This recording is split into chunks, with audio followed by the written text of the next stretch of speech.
সেদিন গুপ্তা ব্রাদার্সে গেছিলাম সেখানকার কিছু সুইট আর স্ন্যাক্স ট্রাই করব বলে। বোনের সঙ্গে গিয়েছিলাম, তো কি খেলাম আর কেমন খেলাম সেটাই তোমাদেরকে রিভিউ দেবো, চলো। গুপ্তা ব্রাদার্সটা কিন্তু basically famous for their snacks, এছাড়াও ডিফারেন্ট টাইপস অফ সুইটসও এখানে অ্যাভেলেবেল আছে। তো আমরা নিয়ে নিয়েছিলাম এখানে রাজকচুরি, সেই সাথে আরও অনেক কিছু।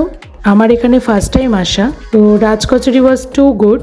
যারা চটপাটা পছন্দ করো তাদের জন্য কিন্তু গুপ্তা ব্রাদার্স একটা ভালো অপশন। আমার বিজিবাডি বোনেরও কিন্তু বেশ পছন্দ হয়েছে।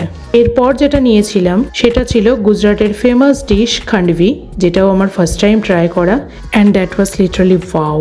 এত টেস্টি আর এই সফট টেক্সচারে খান্ডভি আমি ফার্স্ট টাইম ট্রাই করলাম, আর আমার মনে হয় না আমি এর থেকে ভালো টেস্টি কিছু আর আগে খেয়েছি বলে। গ্রিন চাটনি দিয়ে খান্ডভি খেতে কিন্তু দারুণ লেগেছিল। এরপর নিয়ে নিয়েছিলাম একটা চাট আর একটা চিজ কর্ন টার্ট। মিও আমরে বা জাস্ট বেকটের টার্টের থেকে কিন্তু গুপ্তা ব্রাদার্সের টার্ট খেতে বেশি ভালো অনেস্টলি। এত রকম চাট আর স্ন্যাক্স খেয়ে যখন পেট ফুলে ঢোল, তখন আমাকে উকি দিচ্ছে এত ভ্যারাইটি টাইপের সুইটস। না, মিষ্টি খাওয়ার জায়গা মোটেই ছিল না পেটে, আর তাই কিছু নিয়ে গিয়েছিলাম বাড়ির জন্য। আর এই পটল মিষ্টিটা খাওয়ার লোভটা সামলাতে পারিনি। তবে সত্যি বলি, খুব একটা টেস্টি লাগেনি আমার এই মিষ্টিটা। বাকি মিষ্টিগুলো খেতে কেমন ছিল তা জানতে নেক্সট ভিডিওতে চোখ রাখো।